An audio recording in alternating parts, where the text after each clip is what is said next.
अब ये जो विजयनगर साम्राज्य है, इसका अस्तित्व कैसे स्थापित हुआ और इसी में से मैसूर राज निकल के बाहर जाएगा। आप लोगों ने नाम सुन रखा होगा मोहम्मद बिन तुगलक का, नाम सुन रखा है मोहम्मद बिन तुगलक। तो मोहम्मद बिन तुगलक 1325 से लेकर 51 तक शासक था। कब से कब तक? 1325 से 51 तक, लगभग 26 साल। इसी के काल में दक्षिण भारत में एक राज्य हुआ करता था, होयसल। कहीं कहीं पर एक नाम और आता है, काकतीय। क्या आता है? काकतीय। तो कुछ लोग कहते हैं ये कहानी होयसल से जुड़ा था, कुछ लोग कहते हैं काकतीय से जुड़ा था। कहानी जो भी हो, इसी राज्य का एक भाग था इसी के अधीन, जिसको काम्पिल्य कहते थे। क्या बोलते थे? काम्पिल्य। तो काम्पिल्य में दो सगे भाई हरिहर और बुक्का। कौन? हरिहर और बुक्का। ये लोग काम्पिल्य का शासन चला रहे थे होयसल के अधीन। कुछ लोग कहते काकतीय के भाग थे होयसल के अधीन ये थे। कुछ लोग कहते काकतीय के ही अधीन थे, क्योंकि वहां का इतिहास थोड़ा उतना स्पष्ट प्राप्त नहीं होता है। अब हरिहर और बुक्का जब सत्ता चला रहे थे यहां पर, तो मोहम्मद बिन तुगलक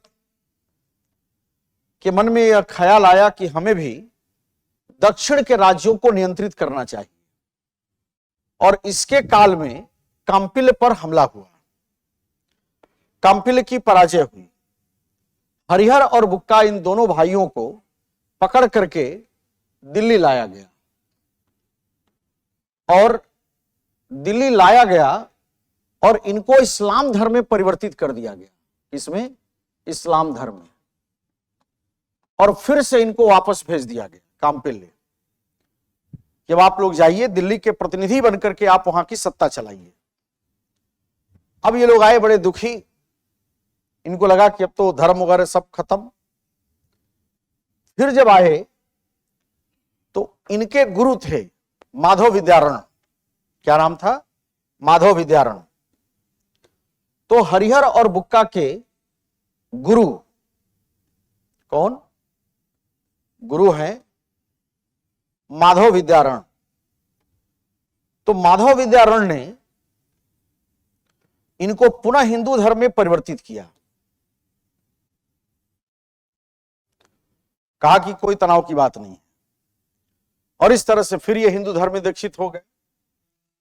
और माधव विद्यारण से दीक्षित होने के बाद यही हरिहर और बुक्का ने अपने पिता संगम के नाम पर संगम वंश की स्थापना की थी। ठीक। और 1336 में अपने पिता संगम के नाम पर संगम वंश की स्थापना की, और एक राज्य की स्थापना भी साथ में किया, जिसका नाम विजयनगर रखा गया।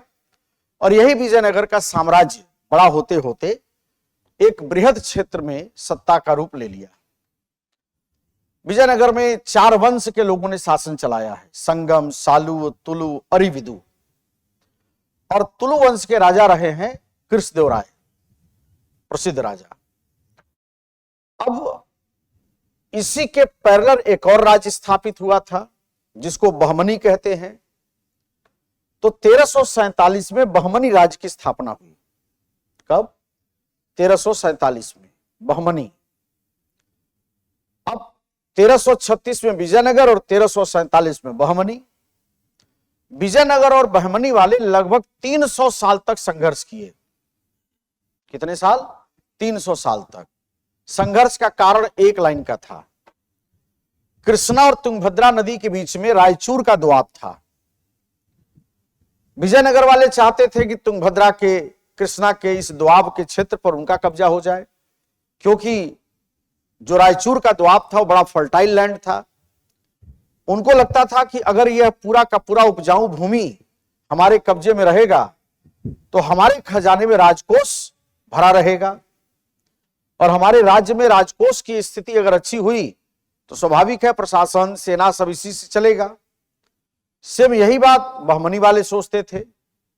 तो रायचूर के दबाव के लिए विजयनगर और बहमनी वाले आपस में निरंतर लड़ते रहे और लड़ते लड़ते ये लोग इतने कमजोर हो गए कि बाद में अकबर के काल में ये लोग थोड़े कमजोर स्थिति में आए। फिर बाद में सत्ता और कमजोर हुई और इन्हीं में से एक युद्ध हुआ है जिसको तालीकोटा का युद्ध कहते हैं। तालीकोटा, बन्नीहट्टी और इसी का नाम है राक्षसी तांगड़ी का युद्ध। तीनों एक ही नाम है। कौन कौन? बन्नीहट्टी, तालीकोटा और राक्षसी तांगड़ी का युद्ध। और इसी युद्ध के बाद विजयनगर साम्राज्य से जिस भूभाग को यहां पर अलग होते हुए इतिहास में देखा गया उसी क्षेत्र का नाम है मैसूर। कुछ बात समझ में आया? तो मैसूर राज मूल रूप से विजयनगर का भाग था और तालीकोटा या बन्नीहट्टी या राक्षसी तांगड़ी के युद्ध के बाद से मैसूर का भाग अलग हो गया। किससे? विजयनगर साम्राज्य से। इतना ही लिखना है, ये सब नहीं लिखना है आपको। ये तो इसलिए कि आपको बैकग्राउंड पकड़ में आना चाहिए कि बात क्यों कही जा रही है। अब तालीकोटा के युद्ध के बाद मैसूर का राज्य अलग हो गया। अब जब मैसूर अलग हुआ तो यहां पर भी एक वंश का सत्ता चलेगी और यहां पर जो लोग सत्ता चलाने वाले थे मैसूर में, उस वंश का नाम था वाडियार वंश। क्या नाम था? वाडियार। वाडियार वंश। और वाडियार वंश के राजा को चिक्का कहते थे। क्या बोलते थे? चिक्का। जैसे हम लोग राजा बोलते हैं वो लोग चिक्का बोलते हैं। इस वाडियार वंश में एक राजा हुआ जिसका नाम था कृष्णराज। क्या नाम था? कृष्णराज। और चूंकि कई कृष्णराज हुए हैं तो ये सेकंड थे, तो पूरा नाम क्या हो गया? चिक्का कृष्णराज द्वितीय। इनके समय में सत्ता की वास्तविक जो बागडोर थी चिक्का कृष्णराज के, वो बागडोर दो लोगों के हाथ में थी। एक का नाम देवराज, एक का नाम देवराज और एक का नाम नंजाराज। देवराज और नंजाराज। कृष्णराज द्वितीय के काल में देवराज जो था वो सेनापति था। क्या था? सेनापति। और जो नंजाराज था ये प्रधान वित्त अधिकारी था। क्या था? प्रधान वित्त अधिकारी। तो एक तरह से देखा जाए, जब कृष्णराज का शासन है तो शासन का वास्तविक संचालन कौन कर रहा है? देवराज और नंजाराज। और देवराज नंजाराज जब सत्ता चला रहे थे, दोनों भाई थे, जब ये सत्ता चला रहे थे तो मैसूर पर लगातार मराठों का हमला हो रहा था। किसका? मराठों का। और हालत यह थी कि मराठे मैसूर को पीट पाट करके चले जाते थे। मराठों के कारण मैसूर एक अपमानित और गिरे मनोबल में जी रहा था।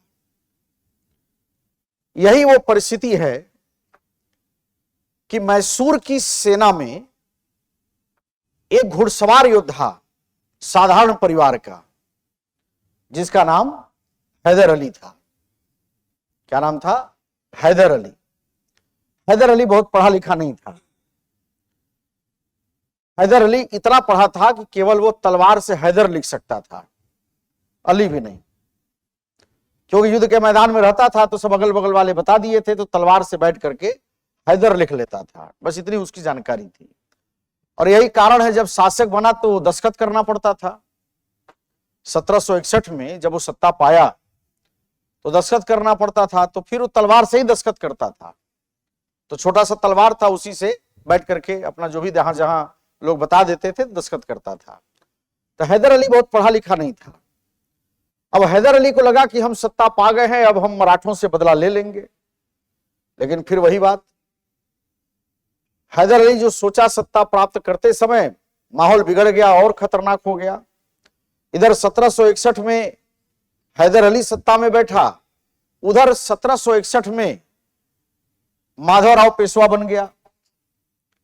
माधवराव 17 साल उम्र है उसकी, और उसने एकदम कसम खा रखा था किसी को छोड़ेंगे नहीं।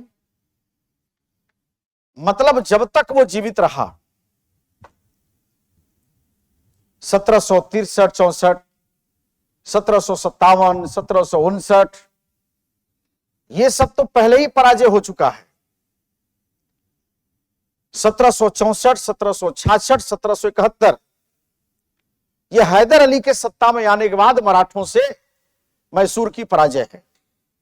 मतलब हैदर अली अपने जीवन में आधा दर्जन पराजय, बड़े युद्ध की चर्चा मैं कर रहा हूं, इतनी पराजय देखा किससे? मराठों से। लिखा है इतिहास में कि वो तो 1772 में माधवराव की मृत्यु हो गई। अगर माधवराव न मरा होता, 2-4-10 साल और जिंदा रहा होता, तो हैदर अली का इतिहास ही दफन हो गया होता। ठीक, इधर माधवराव की मृत्यु होगी और इधर हैदर अली का फिर से उत्थान होगा। और इस तरह से हैदर अली और उसका बेटा टीपू सुल्तान, ये दोनों मिलकर के 4 आंग्ल मैसूर युद्ध लड़ेंगे। कितने? 4 आंग्ल मैसूर युद्ध लड़ेंगे। अब एग्जाम की तैयारी को और बेहतर करने के लिए हमारे चैनल को लाइक, शेयर और सब्सक्राइब करना ना भूलें।